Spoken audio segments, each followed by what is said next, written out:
no longer go and fellowship with others. This was the time for the church to follow the example of Jesus Christ. As Jesus said in Matthew chapter 7 verses 13 and 14. Broad is the way that leadeth to destruction. Narrow is the path that leads to life. And few there be that will find it. How many of us today who have our names written in the church book? Wangapi hapa sasa wana jina zao katika vitabu vya kanisa under the title membership. Katika title ya washiriki wa kanisa, will lose out of heaven because we have not learned to become disciples. Tutapoteza mbingu kwa sababu hatujasoma kukuwa wanafunzi wa Yesu Kristo. And have our names written in the book of life in heaven. Na kuwa na majina yetu yamenakiliwa katika kitabu cha uzima. Under the title of discipleship. Katika title ya sisi kuwa wanafunzi. This is why the third angel's message says. Hii ndio maana ujumbe wa malaika watatu. Here is the patience of the saints. Nasema hapa ndipo subira ya watakatifu ipo. Here are they hapa ndipo wale that keep the commandments of God and the faith of Jesus Christ. It is the faith of Jesus Christ we need. Not the faith of Ted Wilson. Not the faith of Mark Finlay. Mark Finlay told you that you were selfish for not taking the poison. Mark Finlay told you that because you refuse to take the poison, you don't love your neighbor. And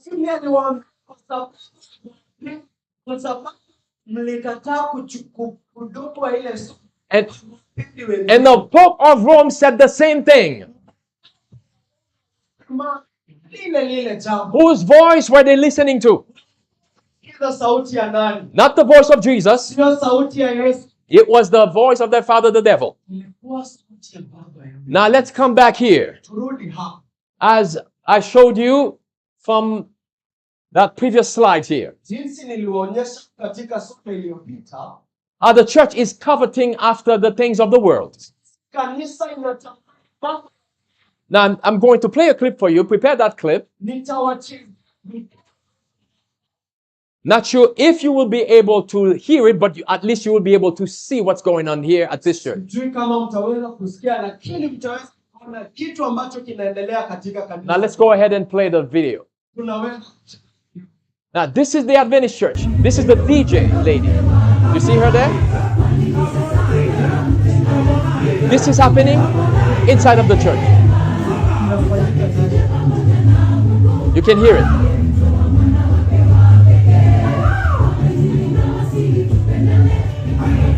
See the dancing inside the church.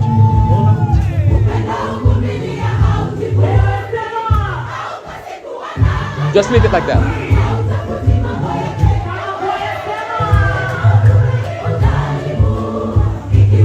Watch. Let's pause. Let's pause this for a moment. Pause it for a moment over there. Let me say something here. Is this the church that is preparing a people for the second coming of Jesus Christ?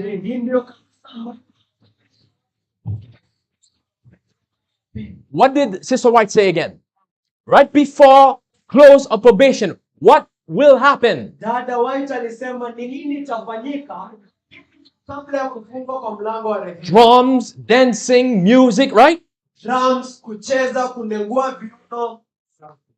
Shouting, right? Are we seeing this happening? Let's continue to play the clip. Look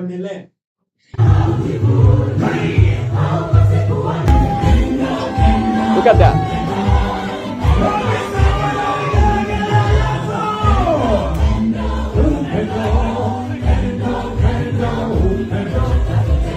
Just leave it like that. It's fine.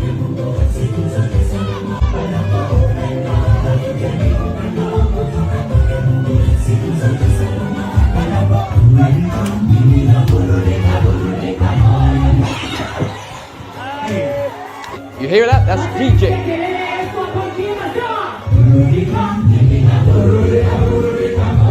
This is just like a nightclub.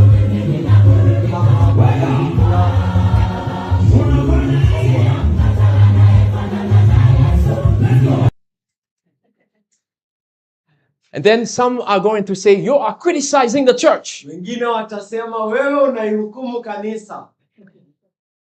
As I was reading the comments that was left under this video,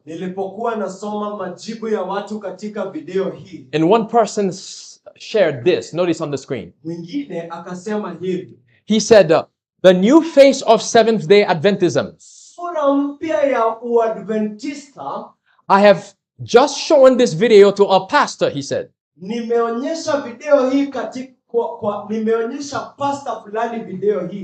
So he said, ha ha ha, that is the pastor laughing. And then he said, the pastor has empathetically responded that there is nothing wrong with this. And then the pastor said, you don't expect the church to be static and rigid in these things. Then listen, pastor said, we must be permissive.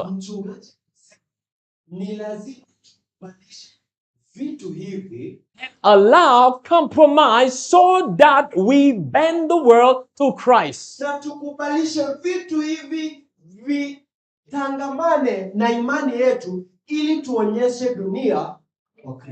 Allow what? Compromise. Now, what does my Bible say? What does my Bible say? The Bible says, can there be any fellowship between light and darkness? Well,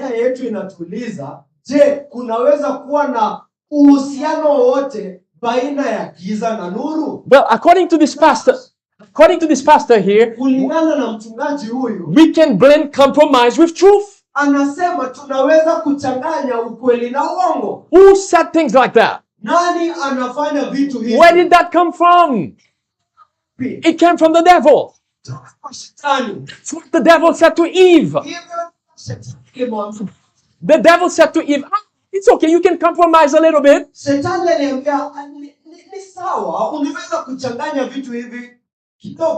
The Bible also says, a little leaven leaveneth the whole lump. So a little compromise will bring about a much bigger compromise. Notice what Spirit of Prophecy went on to say. I am filled with sadness when I think of our condition as a people.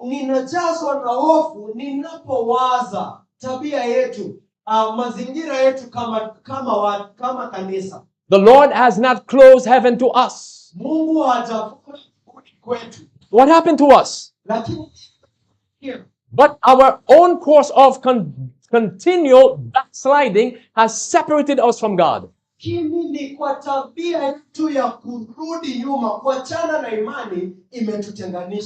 then she says, pride, covetousness, and the love of the world have lived in the heart without fear of banishment, condemnation.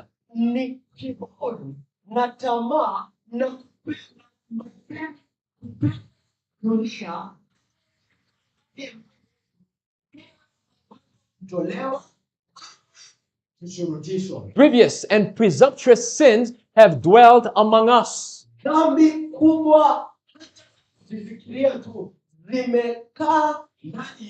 Now listen to what she says next. In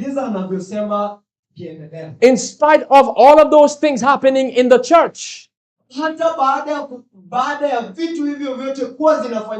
then she's going to say, this is how the majority sees it. Kisha anaelezea jinsi wengi wanavyoona mambo haya. She says, and yet the general opinion is that the church is flourishing. Na tena wengi wanasema kanisa inanawiri. And that peace Na imani and spiritual prosperity are in all her borders.